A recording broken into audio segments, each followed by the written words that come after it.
Hey guys, it's been almost a half a year with my 16-inch M1 Pro MacBook, and I thought I'd give you guys an update on my thoughts and experience of owning this machine, especially coming from a person who uses Windows PCs my whole life. Just for comparison, in case you guys are interested, my current primary Windows machine is still my 2021 Zephyrus G15. So this is the base M1 Pro with 512 gigabytes of SSD storage. At the time when I purchased this, it was $2,000 at Best Buy, or I could have gotten the base model 14-inch M2 Pro for the same price. I decided to get the 16-inch because I value my extra bit of screen real estate over a slight performance gain, and I also read that the 512 gig SSD speeds on the M1 Pro are slightly faster than on the M2 Pro. I knew what I wanted for my specific case, so I went with the 16-inch, but obviously from person to person, some people might prefer the 14-inch instead. Build quality is outstanding. Full unibody construction. I always hear everyone talk about the MacBook build quality being superior, and it truly is. Everything feels sturdy and rigid from the screen to the main body of the machine. Very premium feeling, but it does feel pretty cold when you first touch it, especially during the winter season. Most Windows machines I've owned and in the market are either plastic or a hybrid plastic and aluminum construction. But even some of the premium Windows laptops I've owned in the past, like the ZenBook Pro 15, are made of aluminum, but it doesn't feel quite the same as a unibody construction MacBook. The ZenBooks I've owned in the past have had great build, but doesn't feel as well built because most of the casing is put together by panels and not from a single aluminum block. Screen is excellent, very clear and vivid colors with their Pro Display XDR, the best laptop display I've experienced so far. For the first week or so, I was wondering why the colors look kind of yellowish when I'm watching videos or pretty much doing anything, and that's because I had to disable some kind of automatic color adjustment setting. I just left it off ever since because I want the colors to look exactly like how they should. Screen can also get super bright, and I almost never use the screen at full brightness because I find it almost too bright. Most of the times unplugged, I am only at 50% brightness, or one tick above half, and at that setting I already found it plenty bright and comfortable. Speakers are also the best I have heard in any laptop so far. There's so much low-end sound reproduction.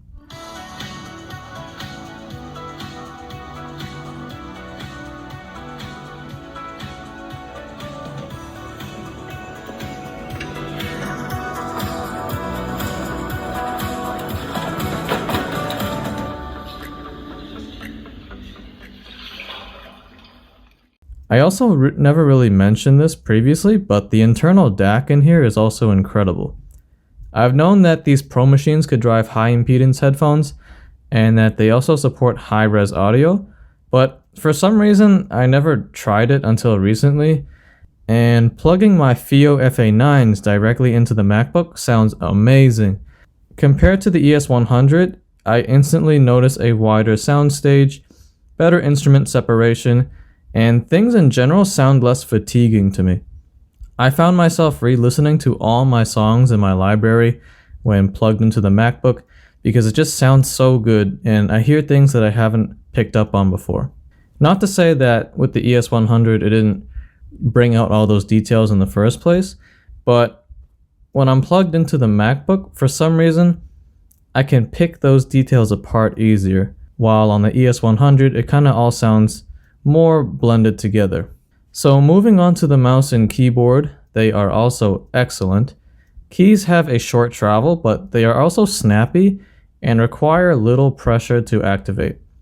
Very comfortable to type on, requires little pressure to actually press down the key, and when it activates, it just quickly bounces back up. There is no mushiness here. Compared to my Zephyrus G15, which is one of the worst laptop keyboards I have ever used. That requires so much pressure, feels mushy, there's like no feedback, And even after owning it for almost 2 years, I can't type well on it. Speaking of things you interact with, the trackpad is also ginormous. And I have never seen a trackpad this big on any machine I've owned before. What's interesting is that I never really found myself needing to use an external mouse on this thing, except for gaming, of course, which I almost never do because this is a MacBook. But even for regular day-to-day use, even for video editing with Final Cut Pro, I am perfectly comfortable using the trackpad and have never felt the need to plug in an external mouse. Very odd, and I never felt that way about any other Windows machine before. I've always used external mice on my Windows machines. Now I'll talk a little bit about using Mac OS in general as a Windows user. I've gotten used to it pretty quickly within the first week, and since then it just felt like home. Very comfortable using this operating system, and there's also a lot of stuff I like about Mac OS even more than Windows.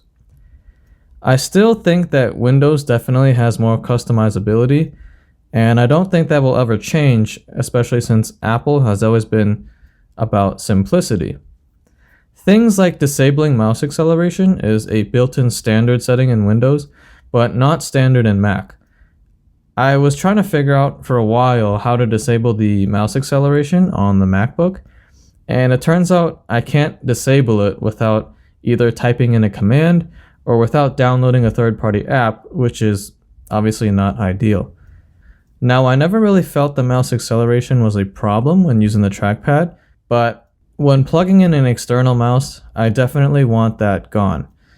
I currently downloaded a program called Linear Mouse that automatically disables mouse acceleration when I plug in a mouse and leaves it on when I'm just using the trackpad.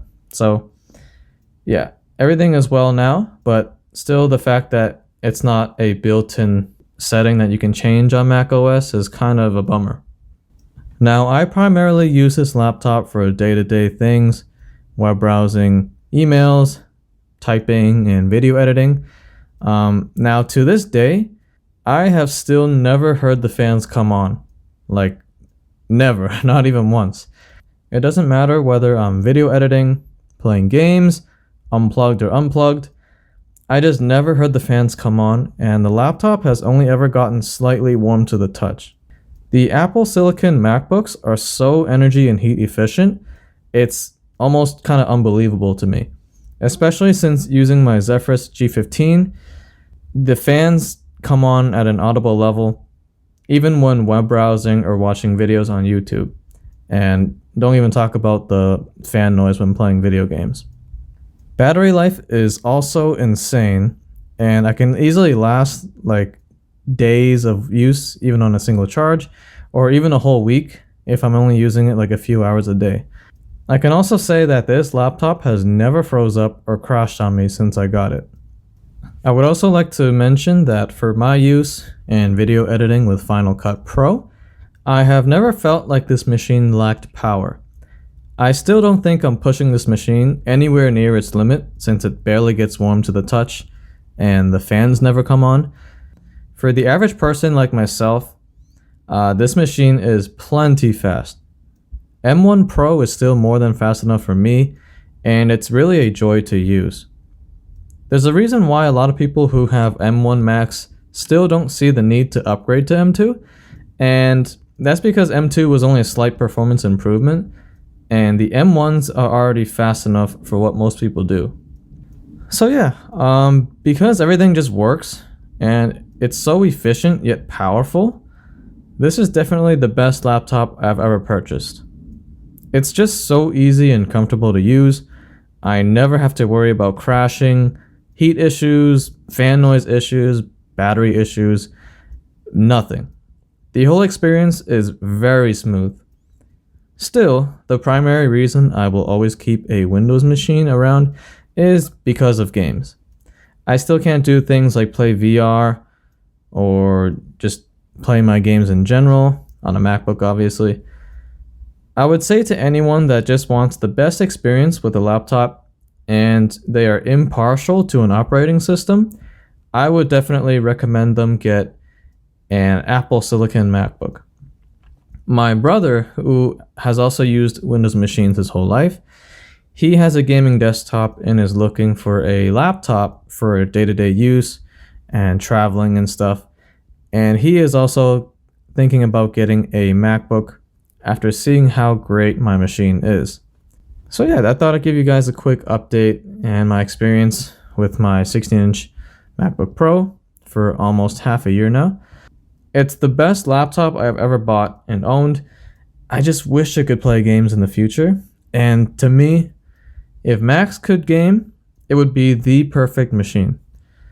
So that's it. Thanks for watching this video, and I will see you all in the next one.